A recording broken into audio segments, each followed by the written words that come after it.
If you find that your modern entertainment options aren't queer enough, aren't black enough, aren't woke enough, aren't whatever enough, go see some theater, sis, because let me tell you, it is changing. Ooh. Like, I think we're on the crux of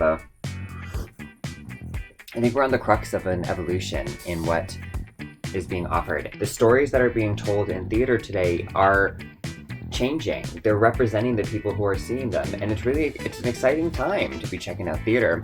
And if you think that theater is still frilly Shakespeare costumes and jazz hands, it's not that anymore. You can still find that, but it's not just that anymore. So before leaving Philadelphia on Wednesday, I caught one more play there. It is a theater city that I love. I used to live there. I used to do a lot of theater there. And I was kind of almost difficult to choose where I'd even wanted to see a show, just because I have so many, companies that I love and so much work that I love. But I was really happy to find that Azuka Theater was doing a play while I was there. And they did a show called Ship. It was a lovely story, kind of a very simple story of achieving stasis post-addiction and what it is like to get your feet back on the ground when you've gone through something as traumatic as an overdose. It's a play, too, sort of about escapism and the different forms that the need to escape can take. It was lovely. It was simple. The other thing that's really amazing about Azuka is I would call them really a hero of the Philadelphia theater scene, because they do pay what you decide for every show, which is unprecedented levels of access. You can go see a play at Azuka, period. Just go. If you have a night off and nothing better to do, go. It's not going to cost you more than you want it to cost you. And you can end up seeing some really interesting pieces by some new artists, by some emerging Philadelphia playwrights, which is exactly what this was. It was a great night of theater. I enjoyed it a whole lot. Then I took off to Delaware. I went to Newark, Delaware. At the University of Delaware, they have the Resident Ensemble Players, which is a professional company in residence at the University of Delaware. I saw a play you may have read in high school called The Crucible, a classic. For those of us who do theater, we've probably seen a production of The Crucible at least a handful of times.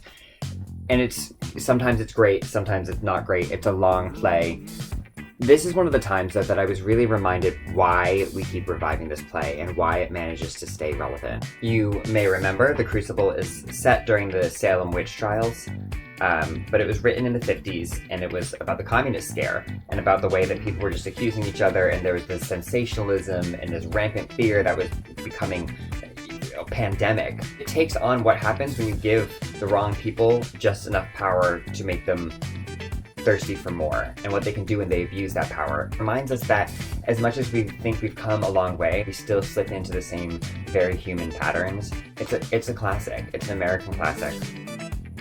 And there's a reason we keep doing it. And there are plays that somehow stay classics even though we don't need them to, but then there are plays like The Crucible that always serve as a good reminder for us. This was a fantastic production. The set was ridiculously gorgeous, and they had a really diverse cast, which is always amazing. And I lived for the fact that the audience was split between kind of your typical theater audience and then these University of Delaware students who were coming in their like sweatpants and hoodies as if they were watching Netflix for a night. I'm like, yes, you go see a play in sweatpants and hoodies. Don't let anyone tell you can't. It's your college campus. Do what you want. From Delaware, I headed down to Baltimore, Maryland, where I saw a production of Fabrication or The Re-Education of Undine by Lynn Nottage. This is from the Strand Theater Company. This one, I don't know how I found it, but this was such a little find. This is the type of theater that I came from, this kind of scrappy, in a black box, low budget, let's just put on a play because we love it. So I felt very connected to it. And Fabrication is a really nice play. Lynn Nottage, an exceptional playwright. There's a lot of gorgeous poetry and a nice story being told, and it's about a woman who loses everything. Loses her business, loses her money, and then asks the question, well, when you lose everything, do you really lose everything? A character who spent her entire life building something, and then all of it is taken away, and then what does it turn out that she has left? It asks a lot of questions about a capitalist society. Like, Okay, so you lost your money. And so you might think in the audience, right? Oh, she lost all her money, but she still has her health. And yet you also think, oh God, I would never want that to happen to me. It was a cool production. You get a sense of ensemble when you're doing kind of these little tiny productions. You all have to work to make this show happen. There isn't a crew, so the cast is the crew. And I don't know, that just gives it a nice special touch for me. So I enjoyed seeing this one. And then I arrived in Washington, D.C., where I am currently. I was not ready for the Washington, D.C. theater scene, okay? I did not know what I was getting myself into. The New York City theater scene is quaking. D.C. is doing the craziest, most amazing things. Oh my God. Okay, Woolly Mammoth. Kind of a famous theater company. You may have heard of them. They've sent a lot of shows to Broadway. The one I saw was Shipwrecked, a history play about 2017. It's by Anne Washburn. To call this play a deep dive of modern liberalism is such an understatement, because what it does is it disembowels liberalism, looks through every piece of blood and guts, and puts them back in a similar but not quite the same order. Every time you think you have something figured out about the play, about these characters, perhaps about yourself and your political stance, it makes you question it. And it says, well, have you looked at it from this perspective? And then have you looked at it from this further perspective? It's gorgeous, and it has this fantasy element that is beautiful. It has this really naturalistic realism element, and the balance of the two. It was one of the most incredible things I've ever seen. It's kind of hard to describe. This play will have a life after this, I guarantee that, and I am excited to see it again. I could have watched it 10 more times, even though it was like 2.5 hours long.